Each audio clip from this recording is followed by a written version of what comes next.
I'm going to get into the mysterious shoot-down with at least 20 members of SEAL Team 6 killed. Coming up, we've also got other news like Google blames human for robot car crash. But all of the human witnesses are saying that what Google says isn't true. That's right. There's already Google cars with driving around without people in them. It'll totally replace truck drivers, you name it, soon. And they'll show statistics that it's safer and then make you be driven around by the robotic system.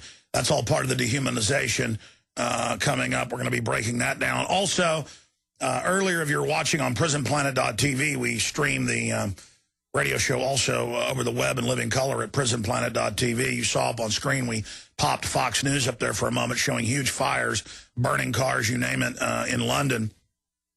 And that's after police reportedly shot a unarmed 29-year-old man, and they've been rioting now for 2 days there. I saw another report. I mean, I see these all the time. This was from earlier in the week. Street vendor beaten to death. Riot rocks Chinese city. And every few days they attack and burn down police stations in China. They have thousands of riots a year. Now here's my question. What makes Americans different than Brits, who are normally pretty docile, pretty gentlemanly? Hence, the Brits are gentlemen. I guess there's that stereotype, or / soccer hooligans, whichever one you want to pick up on. But all the time we see people shot and killed or beaten to death by police in the U.S., and the police then don't even get in trouble when it's on video. And I keep getting calls about this and comments saying, cover it, even though I've probably covered this 15 times.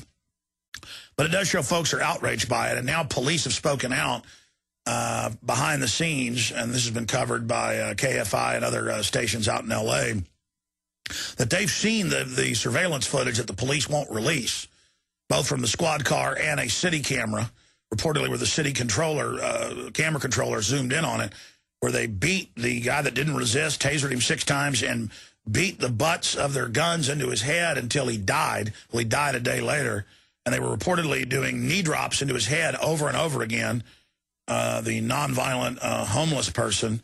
And, hey, they needed to, let off some steam. That's what they said about Abu Ghraib. I got a clip of Limbaugh saying Abu Ghraib is letting off some steam. And so that's the new America. I mean, and people, by the way, his dad is a retired police officer and says he's very ashamed of ever being associated with the police department because he's so shocked that they won't even release the tape. Nobody's in trouble, 2-3 weeks into this. And even though people are now leaking the fact that it is just brutal. He just lays there, blood just running out, and they just, like children that think they're playing WWF wrestling, just start knee dropping into his neck, blood shooting out. Reportedly, blood was splattering up to 10 feet away on police officers' faces. That only seemed to... but I actually support this, because I'm not anti-law enforcement. And I think that they need to let off some steam. Of course, I'm being sickeningly sarcastic and illustrating absurdity by being absurd.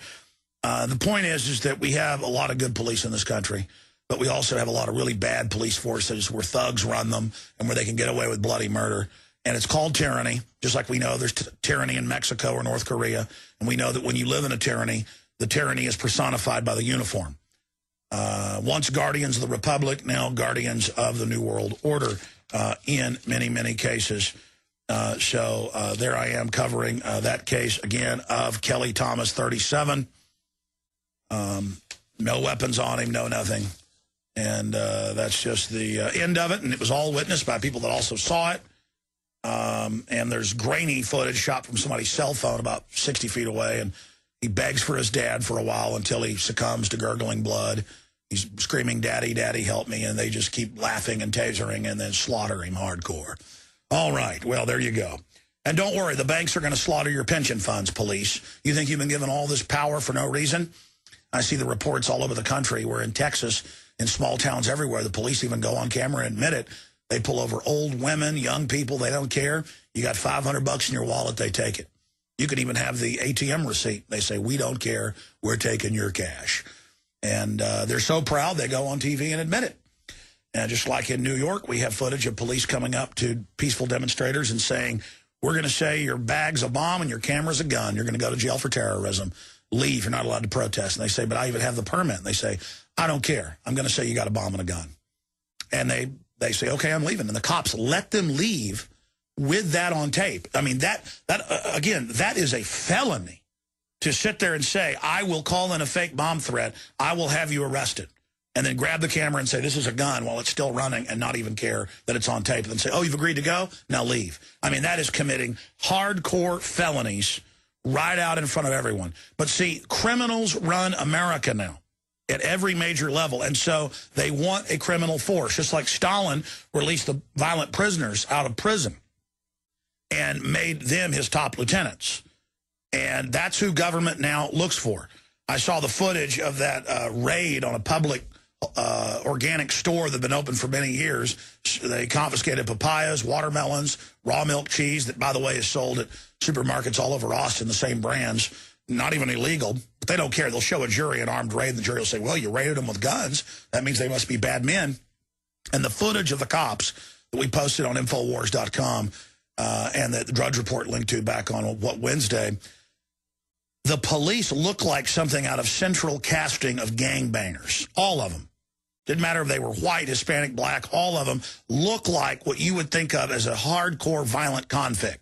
I mean, they looked evil. Their eyes looked vicious. They looked slimy. Their mannerism, their enjoyment. I mean, it's simple. I mean, you know when somebody gives you the willies? These guys looked... these guys didn't look like Clark Kent or something, that archetypal cop type. They didn't look like somebody like Sheriff Mack, who's confident and nice and you get a friendly feeling from, but also, comes off like a strong guy.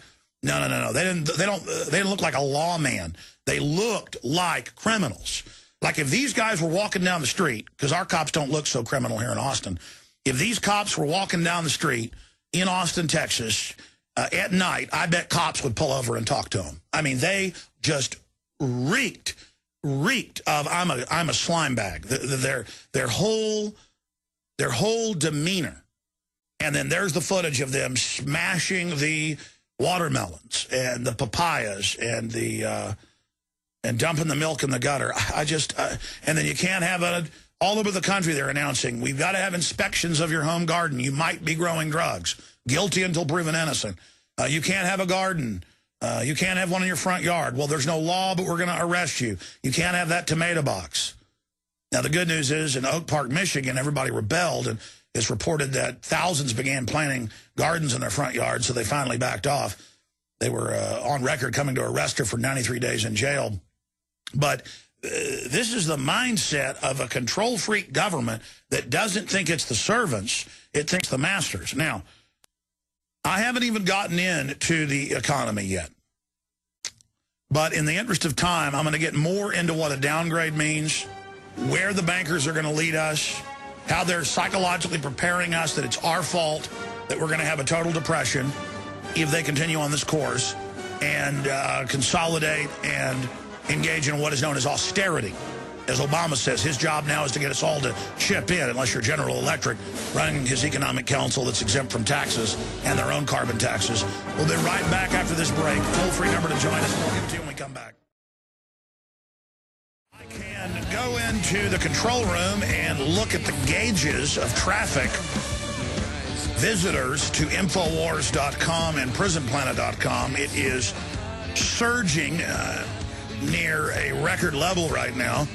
And, of course, massive amounts of people listening to the free audio streams at Infowars.com, not just the AM and FM dial, global shortwave, and satellite, of course. And I do the Sunday show 4 to 6 p.m. because there's so much news. I'm not going to just sit idle on the weekend. I work around the clock. But we also come in weekdays, 11 a.m. to 2 p.m. Central, 12 noon to 3 p.m. Eastern. Adjust that for Mountain or Pacific. Now, I want to give the toll-free number out to talk about what's happening with our economy and to also then get into the whole SEAL Team 6 situation, the biggest one-day death of U.S. troops in the close to 10-year war. It'll be 10 years coming up in September. And, of course, we predicted that you would see the rest of SEAL Team 6 killed off.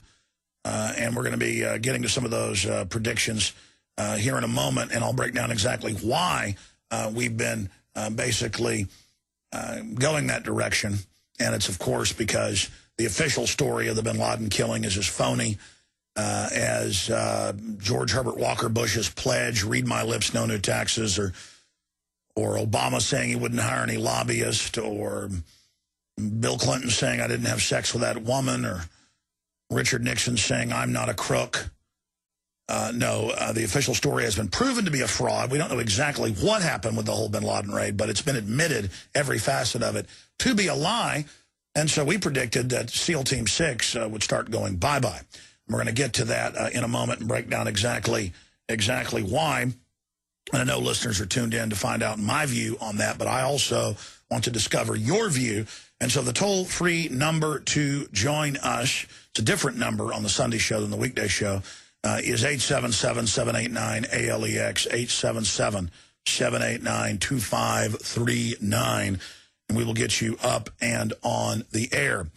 But first, in case you just joined us, I want to play Geithner from 2 months ago on Fox Business saying that we would not lose our AAA rating, but he said we would lose it if we didn't up the debt limit. And then within 1 day, they'd spent most of the debt limit increase. 1 day, they'd already spent it, half of it. And then within 2 days, it was all gone. But this is the trap they get you in. Is there a risk that the United States could lose its AAA credit rating, yes or no? No risk of that. Debt limit increases in the past, so how was this one different? Well, it was a bait and switch. It wasn't about the debt limit increase. Okay, that was pretty much a standard position. It's all the tax increases and things they want in there. But that itself pales in significance to the new legislative body that was created. Well, everybody's, we got to get a deal. We got to get a deal. Can't they get together? Can't they get something done? The founders actually said separation of powers is good, gridlock is good, because if they could ram things through, powerful men in history have a tendency of wanting to turn themselves into dictators. And even if the first generation doesn't do that, they amass more and more power into their hands until it always moves into a dictatorship. And now this country, on all things monetary, and Harry Reid's on record saying it affects all legislation, including guns. So the leader of the Senate says it affects everything, but the way I read it, strictly, it only deals with spending, cutting, taxes. But that's pretty much the most powerful power right there alone. And so now a super Congress, 6 House, 6 Senate, and El Presidente, a total of 13, they bring forward bills. Not when you watch Schoolhouse Rock as a kid, that any member can introduce it and it's debated and there's amendments and there can be filibusters. No, no, no, no. Sure, for 200-plus years we've had that, but who needs that? In fact, for 200 years, the Congress had to authorize war. But who needs that, as Obama said 4 months ago? I've got the UN. Who needs Congress to pass carbon taxes? The ATF couldn't get them a couple months ago to pass new gun rules, gun laws, and so now they're just implementing them outside of law, and the NRA's suing them over it. They just come in and say, you just do what we say, because guns are being shipped to Mexico, and the gun dealers say, but wait a minute, you're the one shipping them down there to blame the Second Amendment. They're like, we don't care we got caught, and it's coming out in federal court. The government's bringing in the cocaine.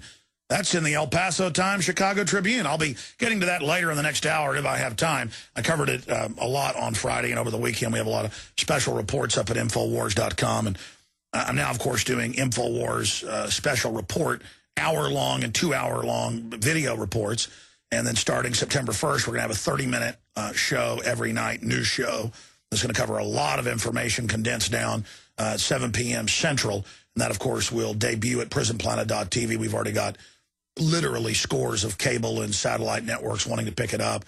A lot of them wanting to just pick up the regular internet stream of prisonplanet.tv, and I've authorized some to do that, mainly in England and Europe, but some in the U.S. So we're developing all of that towards that point. But again, it's the prisonplanet.tv members that make all of that possible. Now, let me get into the mysterious report of the helicopter being shot down and a few days ago, and it being the highest number of U.S. forces ever killed in the close to 10-year action in Afghanistan to secure the $500 billion a year opium fields. And now they put it on Fox News, CNN, ABC News, that the troops give them the fertilizer, grow it, load it on trucks, and ship it out.